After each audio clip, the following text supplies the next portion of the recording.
할렐루야. 예수님의 이름으로 사랑하고 축복합니다. 우리 함께 옆사람과 인사합니다.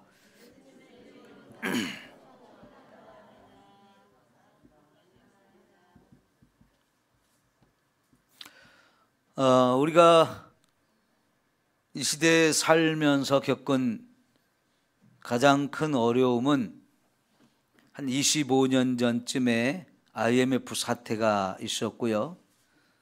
지금 또 이렇게 3년째 코로나 팬데믹으로 전 세계가 함께 고난을 겪고 있습니다. IMF라고 하는 사태는 국가가 부도가 났죠. 국가가 부도가 나니까요, 큰 회사들도 부도가 나고 퇴출을 당하고 파산하는 일들이 참 많았죠. 그러다 보니까요, 하루아침에 집안의 가장들이 직장을 잃어버렸어요.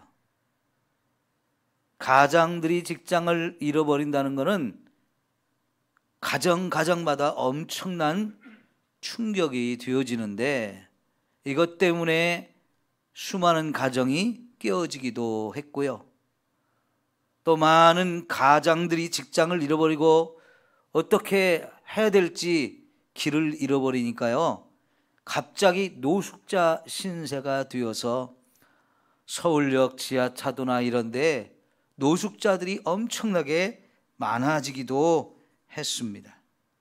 우리 사회 전반에 걸쳐서 엄청난 충격을 주었었죠. 그리고 그렇게 엄청난 일이지만 온 국민이 금모으기 운동이라든가 허리띠를 졸라매고 이렇게 열심히 또 땀을 흘리는 가운데 잘 극복해서 더 많은 성장과 부흥을 이루어 왔죠.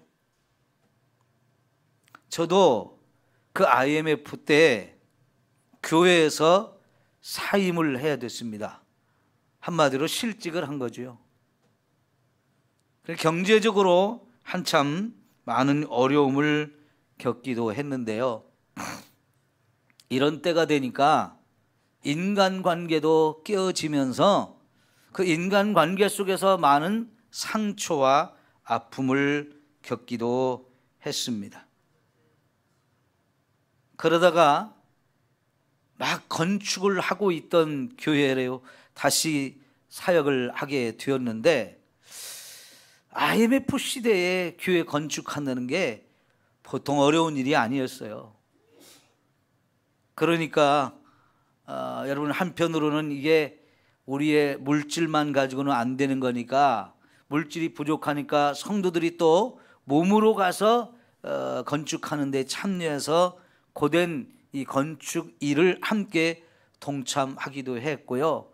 매일매일 저녁마다 모여서, 이게 영적 싸움이니까 매일 기도하면서 이런 일들을 다각도로 이렇게 진행하는 가운데 결국은 그 교회가 건축이 완공이 되어지고, 그런 과정 속에서 오히려 육신은 피곤하고 힘들지만 마음에 있던 상처와 아픔들이 다 치유되고 회복되어지는 은혜들을 경험을 했어요.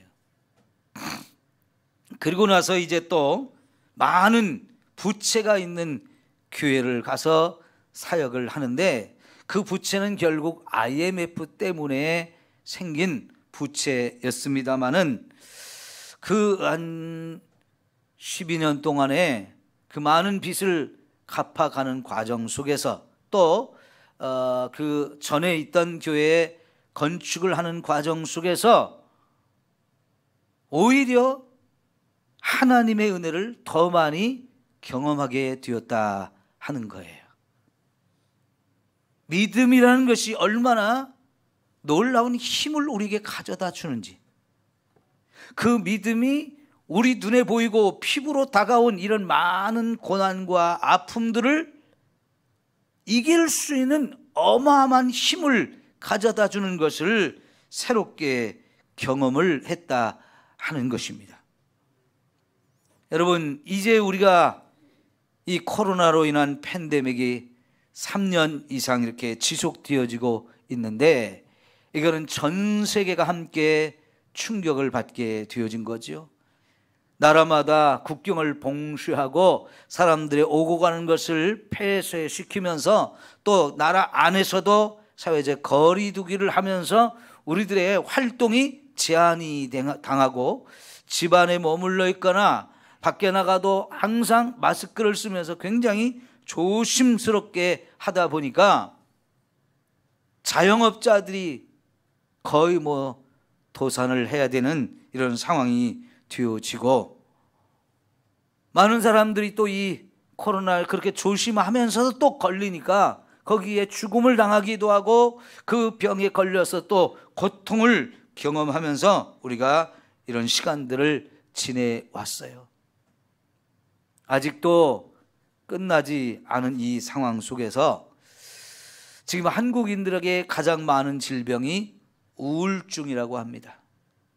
우울증이 아주 심각해졌다는 거죠. 많은 사람들이 우울증을 경험하고 있다고 하는데, 그러니까 말이죠, 두려움이 우리를 엄습하고요,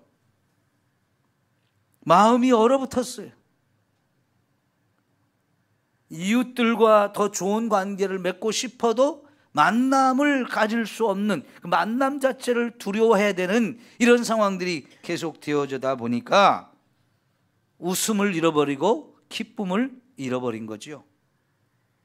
세상살이가 한마디로 너무 힘들다라고 하는 말을 자꾸만 입술에서 나와지게 되어지는데, 여러분, 그래서 오늘 주신 이 하나님의 말씀이 저와 여러분에게 더욱 의미가 있습니다. 짧은 4개의 구절이지만 3개의 중요한 주제를 담고 있는데, 4절에서는 기쁨이라는 것, 5절에서는 관용이라는 것, 6절과 7절에서는 평안이라는 단어를 저와 여러분에게 주는데요, 어쩌면 이 시대에 어울리지 않는 단어 같고요, 그러나 이 시대에 제일 필요한 단어들이에요. 우리의 환경들이 기쁨을 빼앗아가고 이웃에 대해서 자꾸만 거리를 두어야 되며 관계를 단절시켜야 되는 이런 상황 속에 있고, 그렇기 때문에 마음의 평안을 얻지 못하고 있는데, 그러면 그럴수록 우리는 웃으면서 살기를 원해요. 이웃들의 정이 더 그리워졌어요. 그래서 내가 먼저 다가가야 되는데 하는 마음이 더 간절해졌죠. 마음의 평안을 누리는 것이 얼마나 큰 행복인지를 새롭게 깨닫게 되어지는데요, 오늘 이 말씀을 통해서 정말 우리 모두가 기쁨을 다시 회복할 수 있기를 축원합니다. 그래서 더 우리가 관대해져서 이웃을 향해서 관용을 베풀고, 내 마음속에 하나님이 주신 이 평강이 가득 차고 넘치는 이런 은혜를 같이 체험할 수 있기를 축원합니다. 왜냐하면요, 우리의 신앙은 역설적인 삶이다라고 말할 수 있기 때문입니다. 저와 여러분의 삶이 순리대로 모든 것이 되어진다면 걱정할 게 뭐가 있겠어요? 순리대로 살아야 한다면 신앙생활 안 해도 돼요. 남들이 괴로워하고 답답하고 슬퍼할 때 우리도 똑같이 슬퍼하고 답답해하고 괴로워하는 것이 당연하다면 굳이 신앙생활을 할 필요가 없다는 이야기죠. 그러나 오늘 말씀해 보면 아무리 그런 상황이 우리에게 왔어도 그 속에서도 여전히 우리는 기뻐할 수 있다는 것이고요, 이웃을 향해서 정말 관용을 베풀 수도 있고요, 마음속의 평안을 계속 누리며 살 수 있다는 거예요. 이게 신앙 안에서 이루어지는 역설인데, 이 역설적인 삶을 저와 여러분이 실제적으로 내 삶 속에서 우리가 경험해야 한다는 거죠. 이 역설이 가능하게 하는 것, 그게 바로 믿음입니다. 이 믿음의 놀라운 은혜들을 우리 함께 경험하는 시간 되어지기를 축원합니다. 자, 여러분, 우리가 어렵고 힘든 상황이 되어지면 내가 가진 믿음이 참 믿음인지 거짓 믿음인지가 확인되어집니다. 예수님께서 키를 들고 타작마당에 오셔서 키를 들고 까불 때가 있다 그러셨어요. 키질을 한다는 게 뭡니까? 키에 곡식들을 담아서 위로 던졌다가 떨어지는 걸 받고, 던졌다가 떨어진 걸 받고, 이걸 하면 할수록 알곡들은 안쪽으로 자꾸 모여오지만 쭉정이는 어떻게 해요? 다 날아가 버리지요. 그러니까 어떤 면에서는 이런 고난과 역경이 진짜 알곡과 가라지를 가려내는 시간일 수도 있어요. 근데 진짜 그 알곡은 참 믿음을 가진 사람이고요, 참 믿음을 가진 사람들은 그런 역경 속에서도 믿음의 힘을 통해서 기쁨을 얻게 되어지고 관용하게 되어지고 평안을 누리는 이런 삶이 되어진다는 겁니다. 자, 오늘 말씀에서 첫 번째 말하는 것, 주 안에서 항상 기뻐하라 하는 거예요. 우리 한번 따라합시다. 주 안에서 항상 기뻐하라. 이 단어 하나하나가 매우 중요합니다. 기쁨이라는 거, 이 시대에 제일 필요합니다. 기뻐할 이유가 없는 것 같지만 여러분, 하나님이 저와 여러분에게 기쁨을 주면서 내가 너에게 기쁨을 줄 테니까 기뻐하면서 살아라, 이렇게 말씀하시는 거지요. 이 말씀을 여러분 믿음으로 붙들고 진짜 하나님이 저와 여러분에게 주시는 기쁨을 받으십시오.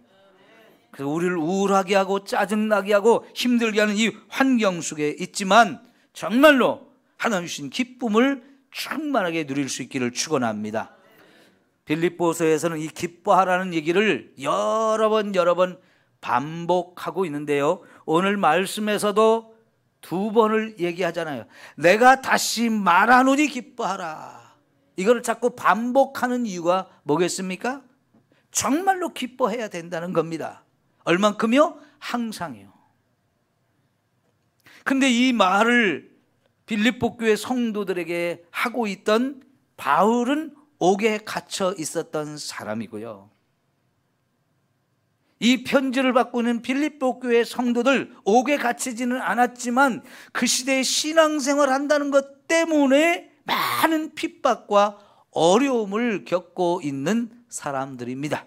그러니까 이 편지를 쓰고 있는 바울이나 이 편지를 받을 빌립보 교회 성도들 겉으로 보기에는 기뻐할 만한 이유가 없고요, 너무나 답답하고 너무나 힘들고 어려운 상황입니다. 그런데 바울은 계속해서 주 안에서 기뻐하라는 이야기를 반복해서 하고 있는 거예요. 자, 왜 우리가 이렇게 기뻐할 수 있느냐?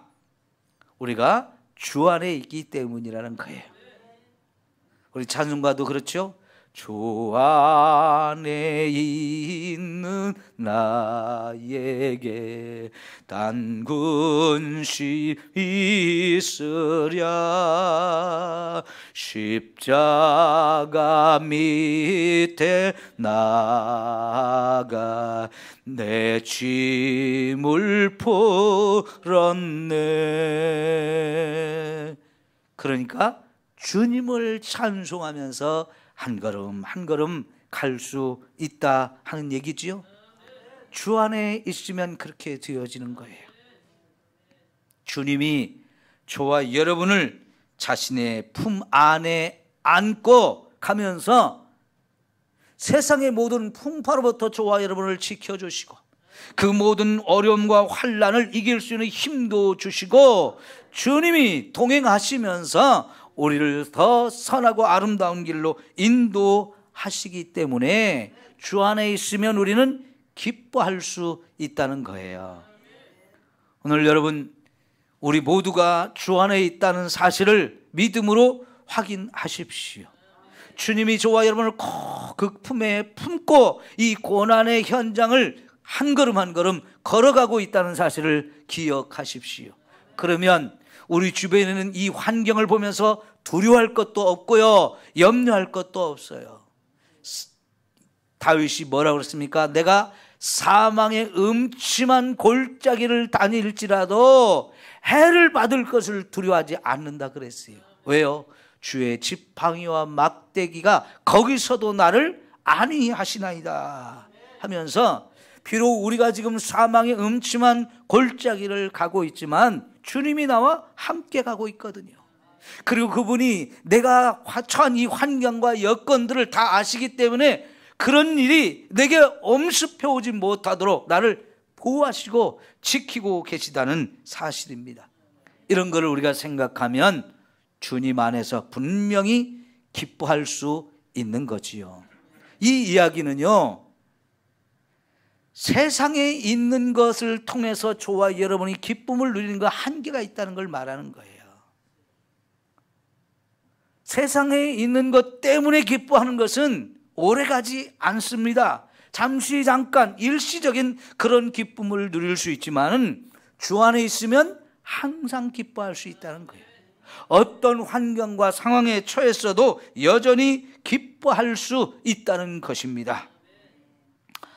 가정이라는 게 때로는 기쁨도 주지만 오히려 가정이라는 게 저와 여러분에게 무거운 짐으로 느껴질 때가 더 많아요. 그래서 그 가정 때문에 사실 우리가 고난을 경험할 때도 훨씬 많거든요. 가정이 저와 여러분에게 기쁨을 언제나 제공해 주는 것은 아니란 얘기예요. 우리에게 직장도 필요합니다. 그래서 직장에 들어갈 때 막 기뻐하고 좋아하는데, 열심히 다니고 충성하는데 오히려 그 직장 속에서 우리가 기쁨을 잃어버리고요, 또 거기서 어려움을 겪고 힘든 상황들도 얼마든지 있어요. 이렇게 보면요, 이 세상에서 때로는 저와 여러분의 기쁨과 즐거움을 주는 것도 시간이 지나면 오히려 그것 때문에 무거운 짐이 돼서 그것 때문에 더 괴로워하고 힘든 상황들이 훨씬 더 많아져요. 그것이 저와 여러분의 기쁨의 원천은 못 된다고 하는 겁니다. 그래서 우리는 주 안에서 이 기쁨의 이유를 찾고 주님이 주시는 기쁨으로 진정 기뻐할 수 있는 저와 여러분이 되어야 하는 거지요. 우리 믿음을 가진 사람이라도 세상에 여러 가지 주는 고난과 아픔과 슬픔을 다 경험합니다. 그것이 우리 믿음의 사람이라고 피해가는 것은 아니지만, 여러분, 믿음을 가진 사람들은 그런 일을 당하지만 두려워하지 아니하고요, 충격을 덜 받고요, 당연히 그것을 딛고 일어날 수 있는 이런 놀라운 은혜와 힘이 하나님으로부터 우리에게 주어지기 때문에 우리가 여전히 기뻐할 수 있다는 것입니다. 주님이 수고하고 무거운 짐 진 자는 다 내게로 오라고 하시면서, 우리 주님에게 가서 우리가 지고 온 모든 무거운 짐을 내려놓으면 주님이 그걸 대신 져주시고 우리에게는 쉼을 얻을 수 있게 해주신다 그랬어요. 하나님이 저와 여러분의 모든 무거운 짐을 대신 담당해 주시는 이런 은혜가 있기 때문에 저와 여러분은 주님 안에서 기쁨을 얻을 수 있는 거예요. 그러므로 여러분, 우리가 믿음으로 산다고 할 때 이 믿음이 실제적으로 저와 여러분의 기쁨을 가져다 주는 일이 되어지도록 실제적인 믿음을 가질 수 있기를 축원합니다. 다시 말하면요, 세상을 살아갈 때 믿음으로 살아보라는 거예요. 어려움과 고난이 왔을 때도 그걸 믿음의 눈으로 바라보면 달라집니다. 믿음이 없는 사람이 바라보면 이제 큰일 났다, 이거 어떻게 하지? 안절부절하게 되고요, 당황하게 되어지고요, 놀라기만 하고 힘을 잃어버려요. 두렵고 감당할 수 없다는 생각이 듭니다. 그런데 여러분, 그 어떤 일도 우리 믿음의 눈으로 보면 여기서도 주님이 나와 함께 한다는 확신이 생기니까 그게 크게 두렵지 않은 거예요. 그리고요, 그 어려움과 고난의 문제를 이제 믿음으로 내가 이길 것이다 확신을 갖게 되어집니다. 하나님이 얼마든지 이걸 이길 수 있는 힘을 내게 주실 것이고, 나 혼자 이 길을 가게 내버려 두는 게 아니고 주님이 함께 가면서 나를 지켜줄 것이다, 이런 확신들이 생겨지니까 거기서 담대함이 생기는 거지요. 그래서 하나님이 많은 사람들에게 두려워하지 말라는 말씀도 하시고 강하고 담대하라는 말씀도 주셔요. 왜 그래요? 내가 너와 함께하리라. 이게 하나님의 약속인데, 이런 것들을 우리가 믿음을 가지고 확신을 가지고 살게 되어지면 그게 놀라운 결과를 저와 여러분에게 가져다 준다 하는 거지요. 여러분, 예수님이 저와 여러분을 얼마나 사랑하십니까? 자신의 생명을 내어주면서 나를 대신해서 죽어줄 정도로 사랑하셨어요. 그 사랑과 그 사랑의 깊이들을 여러분, 저와 여러분이 살면서 내 생활 속에서 구체적으로 체험해야 되는데, 사실은 그걸 가장 많이 체험할 수 있을 때가 우리 고난의 현장이에요.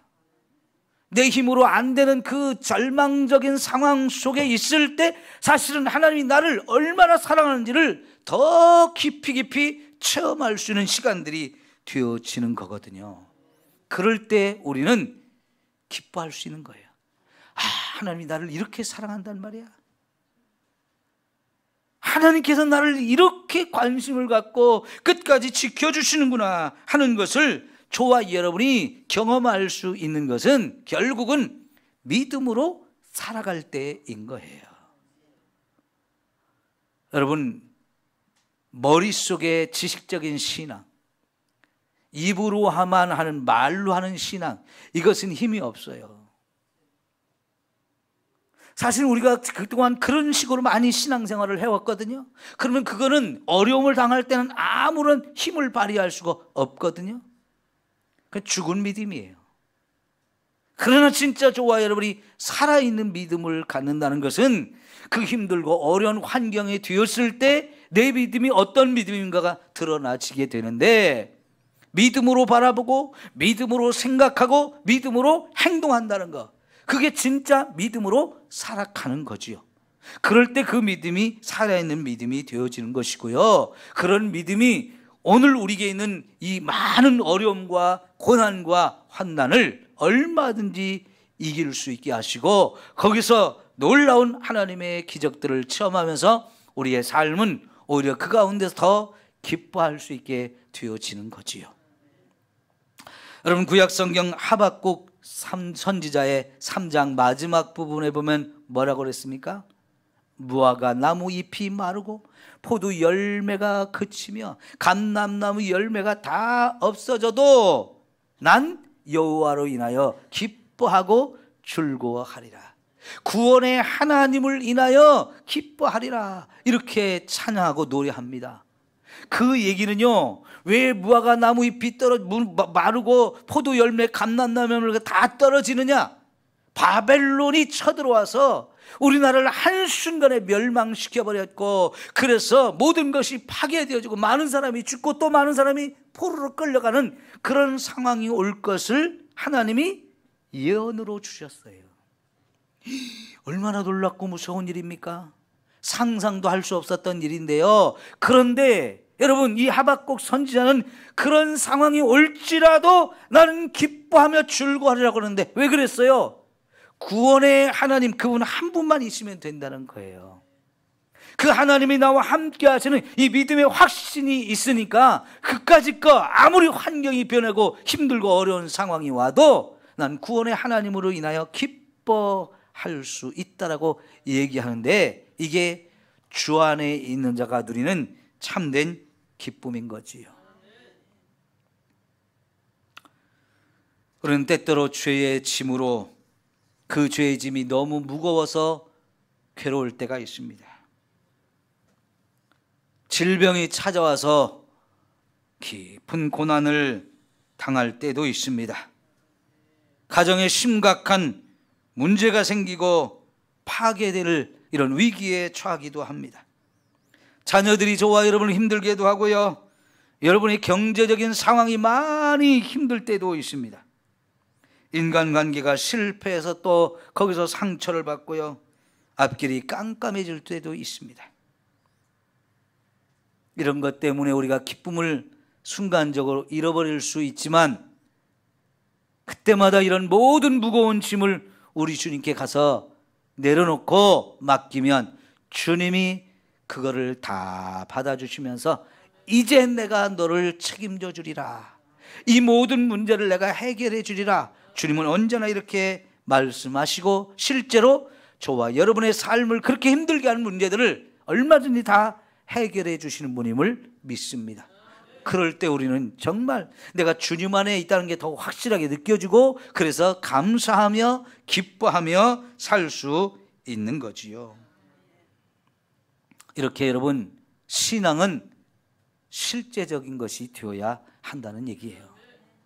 그게 진짜 살아있는 믿음을 가진 거고요. 그 살아있는 믿음을 가지고 저와 여러분이 하루하루를 살아갈 수 있기를 축원합니다.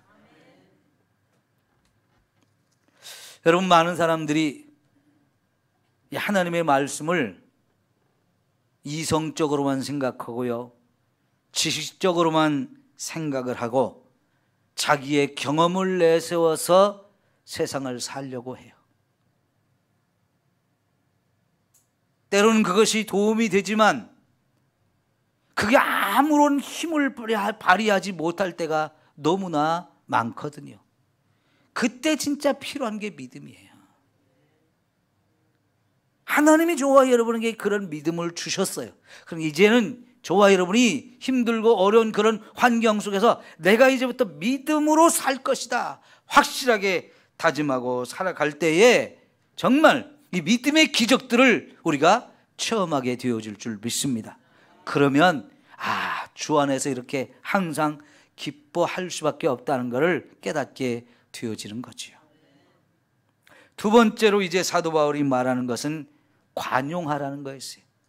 관용이라는 것은 이웃을 향한 우리의 태도예요. 내 이웃들에게 관용하는 그런 마음을 가지라고 하는 건데요, 이거는 내 마음에 기쁨이 있어야 여유가 생기는 거고요, 그 여유 있는 마음을 가지면 내 주변에서 일어나는 일들뿐만 아니라 내 주변에 있는 사람들을 보는 나의 눈도 달라지고 그들을 대하는 나의 태도도 달라져요. 그래서 말도 부드러워지고 이해심이 넓어지고 인내하면서 기다려줘요. 웬만한 일은 다 용납해줘요. 정말 관대하고 자비를 베풀 수 있는 이런 것들이 다 내 마음의 여유로부터 오는데요, 기쁨이 있어야 이게 가능한 거예요. 내 마음이 막 불안하고 두렵고 막 답답하고 슬픔으로 가득 차 있으면 모든 게 짜증나잖아요. 참아지지 않잖아요. 불쑥불쑥 화를 내게 되고요. 그래서 이웃과 툭 하면 다투게 되고요, 관계가 자꾸 깨어지게 돼요. 그러나 하나님 주신 기쁨이 내 안에 있으면요, 웬만한 일은 그냥 다 웃으면서 넘겨지게 되고요, 내 주변에 있는 사람들한테 참 친절하게 대할 수가 있게 되어져요. 먼저 기쁨을 얻으십시오. 그래서 내 주변에 있는 사람들에게 정말 넓은 마음으로 대해주고 바라볼 수 있는 저와 여러분이 되어지기를 축원합니다. 특별히 이 관용하라는 말씀을 하시면서 덧붙인 말이 하나 있어요. 뭐라고 그랬어요? 5절에 주께서 가까우시니라 그랬어요. 주님의 재림의 날이 가까이 오고 있기 때문에 저와 여러분 더더욱 관용하는 삶을 살아야 된다는 겁니다. 마태복음 25장의 마지막 이야기가 바로 그런 부분이잖아요. 우리 주님이 오시면 우리를 다 모아놓고 심판하실 건데, 특별히 그 심판하시는 주제가 내 이웃에게 내가 어떤 자세를 보이며 살았느냐, 이걸 가지고 심판하는 중요한 부분이 있다라고 얘기를 해요. 우리 주변에 정말 나의 관심이 필요한 사람들이 많다는 얘기죠. 병든 사람도 있고요, 경제적으로 어려운 사람도 있고요, 소외된 사람도 있고, 옥에 갇혀 있는 사람도 있고요. 많은 사람들이 지금 아파하고 힘들어하고 있는데, 그들에 대해서 우리가 관심을 가지면 그게 바로 주님을 대하는 것이 되어진다는 거예요.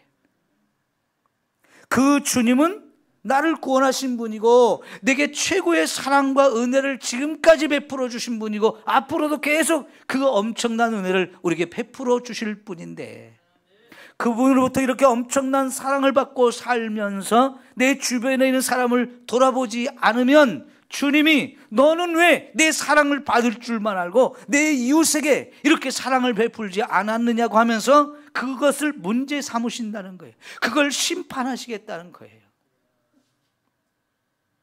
우리 주님이 십자가에 못 박히기 전날 밤에 최후의 만찬을 하시면서 제자들에게 새 계명을 내가 너에게 준다면서 딱 한 가지 새 계명을 주셨죠. 뭐였습니까? 내 이웃을 내 몸과 같이 사랑하라는 거예요. 너희가 서로 사랑하라. 이로써 모든 사람이 너희가 내 제자인 줄 알게 될 거라 그랬는데요, 나의 제자 된 사람들은 서로 사랑하는 사람들이 되어야 되는데, 그게 제자가 되어지는 확실한 증거라고 하는 거예요. 그래서 주께서 가까우시기 때문에 그런 날이 가까우면 볼수록 저와 여러분은 이웃을 사랑하는 마음을 결코 줄이지 말고 그게 더 풍성하도록 해야 한다는 이야기죠. 마지막으로 이제 6절과 7절에서 하신 말씀이 뭡니까? 이 말씀은 우리 한번 다시 읽어봅시다. 시작. 아무것도 염려하지 말고 다만 모든 일에 기도와 간구로 너희 구할 것을 감사함으로 하나님께 아뢰라. 그리하면 이 모든 지각에 뛰어난 하나님의 평강이 그리스도 예수 안에서 너희 마음과 생각을 지키시리라 그랬습니다. 자, 여러분, 6절은 염려할 것이 생길 때에 그거 염려하지 말라는 거예요. 분명히 염려할 것이 생겼습니다. 염려할 것이 생겼으면 어떻게 하라는 거예요? 하나님께 기도하라는 거예요. 염려할 문제가 생겨지면 그거 끌어안고 어떻게 하나 자꾸 염려하고 불안하고 두려워하지 말고 그 문제를 가지고 그 문제 때문에 우리는 기도해야 되는 거예요.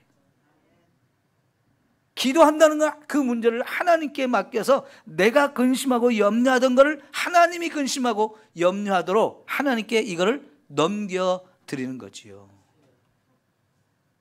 그러면 하나님께서 저와 여러분에게 뭘 주시느냐? 내 마음에 평강을 주신다. 그러면 그동안 내 마음에 있던 불안과 두려움과 염려, 근심, 걱정, 이 모든 것들을 하나님 주신 평강이 싹 다 제거해버리고 내 마음에는 하나님 주신 평강만 남아요. 그것만으로도 여러분, 저와 여러분은 엄청난 은혜를 받게 되어지는 거지요. 그러니까 여러분, 우리 문제 해결하는 가장 좋은 방법, 그거는 기도예요. 기도. 왜 이거를 하나님께 기도하라는 거예요? 저와 여러분은 하나님의 자녀이고 하나님은 우리의 아버지가 되었기 때문에 자녀가 아버지 앞에 가서 나 이것 때문에 힘들거든요, 이것 좀 어떻게 해결해 주셔요, 이렇게 자녀가 아버지에게 가서 마음껏 요구할 수 있다는 거지요. 이거는 하나님 자녀의 특권인 거지요. 저와 여러분이 이렇게 하나님의 자녀가 되고 하나님 우리 아버지가 되었기 때문에 저와 여러분만이 할 수 있는 게 이게 기도인 거예요. 그러니까 이게 최고의 특권이고요. 그래서 어떤 일이 생기든지 무슨 일이 생기든지 우리는 언제든지 하나님께 가서 마음껏 기도할 수 있는데, 때로는요, 저와 여러분이 하나님께 기도하는 내용을 보면 말도 안 되는 거 가지고 기도해요. 그래도 하나님이 그런 것을 들어주시는 거 보면 여러분, 이거는 저와 여러분 엄청난 특혜를 받는 거예요. 하나님 앞에. 세상에서는 누가 우리에게 그런 특혜를 준다 그러면 불공정하다고 막 사람들이 난리를 피우죠. 그런데 여러분, 하나님은요, 저와 여러분에게 그 자녀가 되었기 때문에 어마어마한 특혜를 베풀어 주고 계시는 거예요. 그게 기도예요, 기도. 그러므로 여러분, 부지런히 기도하시고 근심과 걱정 속에 눌려 살지 마시고요, 진정 하나님 주신 이 평강을 누리며 살 수 있는 저와 여러분이 되어지기를 축원합니다. 마음이 편안한다는 게 얼마나 좋은 거예요. 예?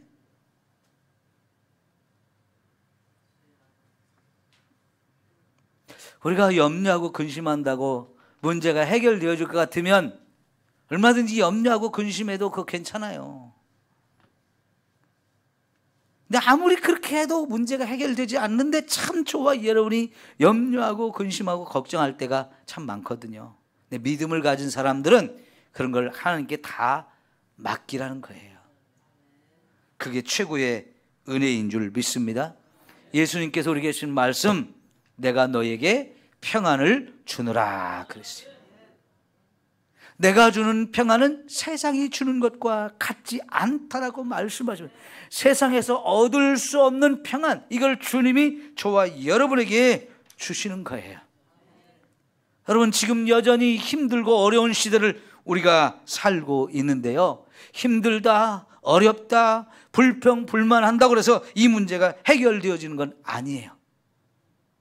그런 어려움 때문에 한숨 푹 쉬고 답답하다, 우울하다, 짜증나다, 아무리 그래도 이 문제가 해결되어지지 않습니다만은, 그럴 때일수록 우리가 하나님께 기도해야 하는 거예요. 기도할 때 하나님이 이런 모든 것부터 저와 여러분에게 진정 평안의 은혜를 주시는 줄 믿습니다. 이제 말씀 정리합시다. 저와 여러분은 주님 안에 있는 게 확실하죠? 그러면 기뻐할 수 있어요. 주님이 저와 여러분에게 기쁨의 이유가 되어 주셔요. 기쁨을 빼앗아갔던 모든 문제들을 하나님이 다 해결해 주시면서 하나님 주신 이 은혜와 복을 또 마음껏 누리게 해 주시기 때문이죠. 그런 기쁨을 가지고 이제는 우리 주변에 있는 이웃들에게도 더 관용을 베풀며 살아야 합니다. 어떤 어려움이 와도 기도하면서 하나님께 맡기면서 저와 여러분에게는 평강을 빼앗기지 않고 살아갈 수 있기를 축원합니다. 기도합시다.